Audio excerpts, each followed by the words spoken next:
असम और मिजोरम बॉर्डर पर 6 लोग मर गए और मुख्यमंत्री दोनों राज्य के रो रहे हैं कि हस्तक्षेप करिए। अमित शाह जी अभी फोन से बतियाएं।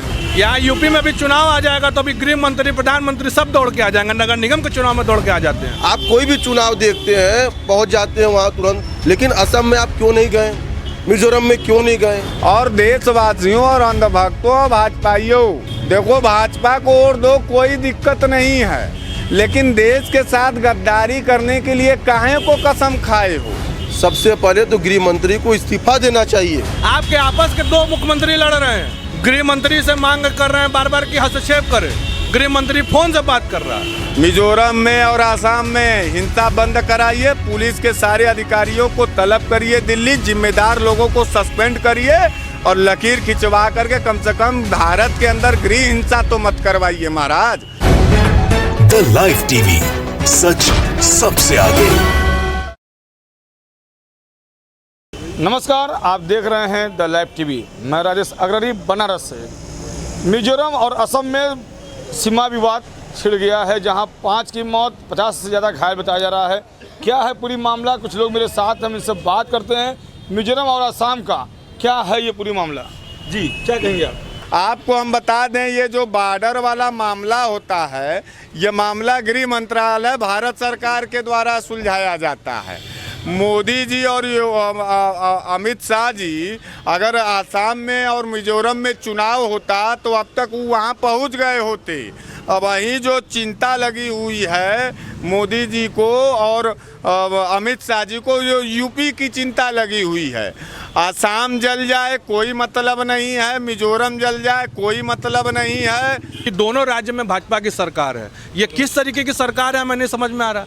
आप दूसरे पार्टियों में हल्ला मचाते हैं कि दूसरे पार्टियों में अंतर कलह चल रहा है। आपके आपस के 2 मुख्यमंत्री लड़ रहे हैं। गृह मंत्री से मांग कर रहे हैं बार बार कि हस्तक्षेप करे। गृह मंत्री फोन से बात कर रहा है। यहाँ यूपी में भी चुनाव आ जाएगा तो अभी गृह मंत्री, प्रधानमंत्री सब दौड़ के आ जाएंगे। नगर निगम के चुनाव में दौड़ के आ जाते हैं गृह मंत्री, जबकि हमारे 7 जवान 6 जवान शहीद हो गए, वहाँ के लोग घायल हैं।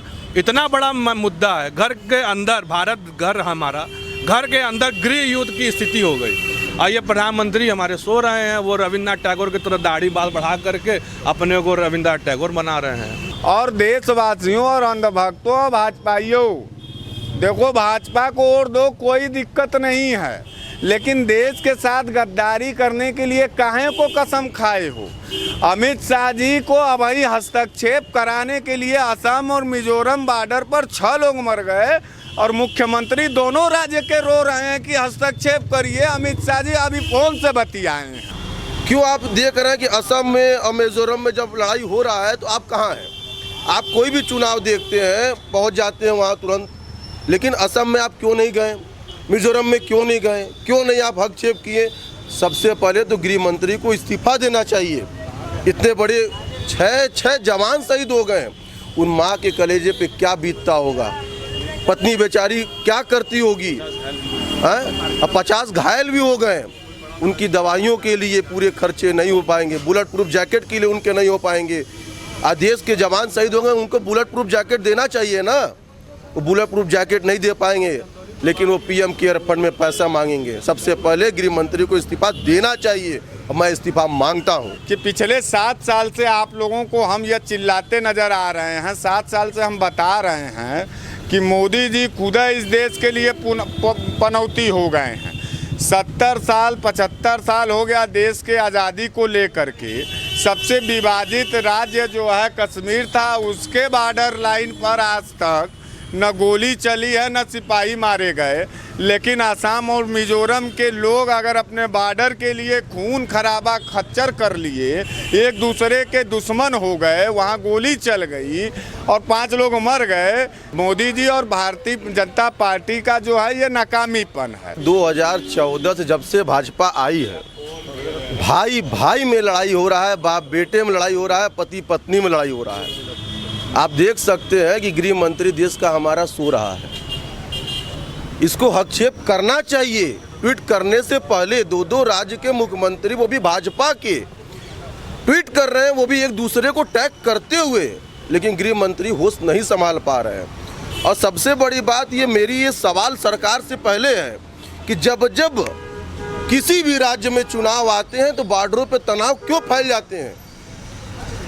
आप जनता का नज़र क्यों हटा रहे हैं महंगाई से? फोन करिए, मिजोरम में और आसाम में हिंसा बंद कराइए, पुलिस के सारे अधिकारियों को तलब करिए दिल्ली, जिम्मेदार लोगों को सस्पेंड करिए और लकीर खिंचवा करके कम से कम भारत के अंदर गृह हिंसा तो मत करवाइए महाराज। और अंधभक्तों ताली वाली पीटो, क्योंकि खून खराबा पुलिस में भी लड़ने लगी है, देश के अंदर बॉर्डर लाइन पर हिंसा होने लगा है। ये बहुत बड़ी उपलब्धि है भाजपा सरकार की, इसलिए पूरी तरीके से फेल हो चुकी है। और नरेंद्र मोदी बार बार झूठ बोलते हैं, इसमें भी झूठ बोलेंगे। कोरोना काल में ऑक्सीजन वाला चाइना हमारे ज़मीन में नहीं घुसा वो वाला, और वो जो हुआ था कश्मीर पर हो उरी हमला वो वाला, ये सब झूठ बोले हैं, याद कर रहा है ये पूरा देश। फिर झूठ बोलेंगे, लेकिन हम कहना चाहते हैं देश के अंदरूनी मामले को हल कर लीजिए। इंटरनेशनल मामले में तो मान लीजिए आपका बेइज्जती हो ही गया, पूरा भारत रो ही रहा है। दोनों राज्य में भाजपा की सरकार है, भाजपा की सरकार देश में चल रही है। आप जिस राज्य में खड़े हैं वहाँ भाजपा की सरकार है। तो जब सरकार फेल तो समझ लीजिए प्रधानमंत्री फेल। अब जब मुख्यमंत्री गृह मंत्री से आप कह रहे हैं कि भैया आप हस्तक्षेप करिए, तो दोनों मुख्यमंत्री तो उन्हीं के हैं। कहाँ से सरकार है, किसकी सरकार है? हमको ये लग रहा है कि ये चाइना का जो राष्ट्रपति आया था उसके सेना का यह गहरी चाल है या नरेंद्र मोदी से मिली जुली कोई चाल होगी, क्योंकि नरेंद्र मोदी जी, अमित शाह जी भारत के ज़मीन को बेचना जानते हैं। 7 साल जब से वो बैठे हैं तब से वो बेच ही न रहे हैं। कभी रेलवे बेचे हैं, एयरलाइन बेचे हैं, कोई चीज़ खरीदते हुए आप तो देखे नहीं। हाँ, राफेल वो विदेश से ज़रूर खरीद के लाए थे, लेकिन उसमें भी चोरी और दलाली का खुलासा हो गया। उसमें भी नरेंद्र मोदी जी इसी संसद में झूठ बोले थे कि कोई दलाली नहीं हुई थी, लेकिन फ्रांस ने खोल दिया है फाइल, वहाँ चोरी खुल गई है। तो नरेंद्र मोदी जी की बात का और गधे की लात का कोई फर्क नहीं है। ये भी पड़ोसी देश का हमारे देश के अंदर फूट डालने का एक राज हो गया है। ये अंग्रेजी शासन चालू हो गया है हमारे देश में।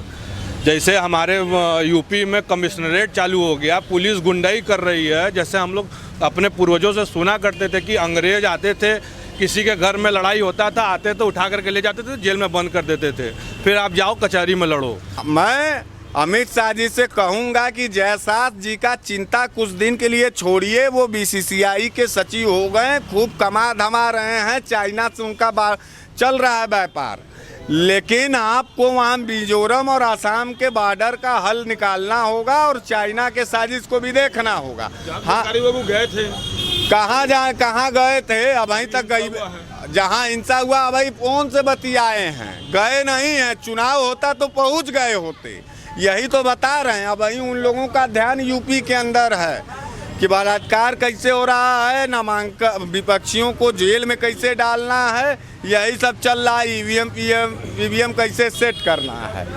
आसाम की जनता आफत में है, मिजोरम की जनता आफत में है। केंद्र सरकार से मैं ये कहना चाहता हूँ कि नरेंद्र मोदी जी दाढ़ी बढ़ा करके आप मन की बात अब परसोइयाँ कह रहे थे, कहानी किस्सा सुना रहे थे। सीमा विवाद पे हमारे दिल्ली में जो किसान भाई बैठे हुए हैं उनको लफंगा कह दिया जा रहा है। तो किसानों से तो जब ये सरकार खाली नहीं करा पा रही है, तो ये आसाम और मिजोरम की ये सीमा विवाद कैसे हम सरकार कर पाएगी? ये पढ़े लिखों की सरकार नहीं है, इनके पास कोई आइडियोलॉजी नहीं है, इनके पास कोई समझ नहीं है, इनके पास अपना कोई एक क्या कहते हैं सिद्धांत नहीं है।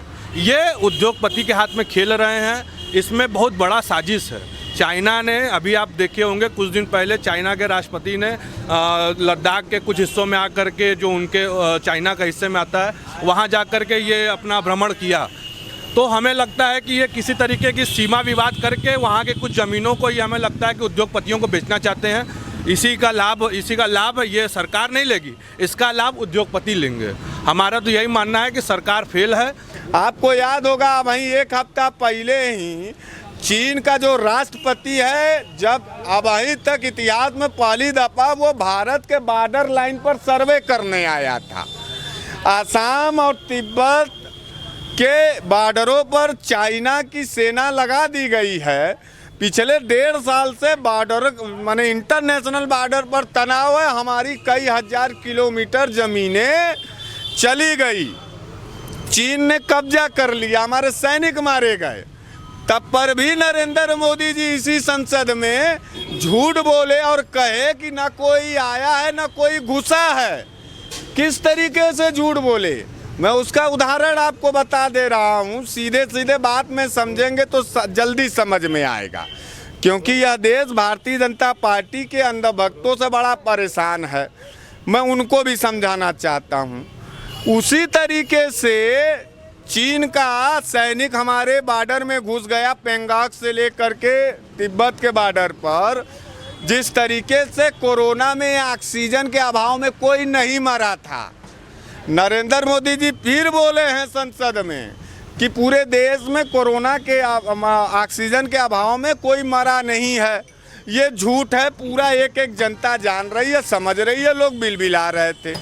इसी तरीके से उस समय भी इंटरनेशनल बॉर्डर के मामले को लेकर चाइना और उसको लेकर के आप याद होगा नरेंद्र मोदी जी और गृह मंत्री अमित शाह झूठ बोले कि नहीं हमारी ज़मीन कोई नहीं लिया, जबकि 17 किलोमीटर अंदर घुस गया गलवान घाटी में चीन और हमारे सैनिक मार दिए गए। और हमारा भारत सरकार झूठ बोल रहा था अपनी कमी छुपाने के लिए।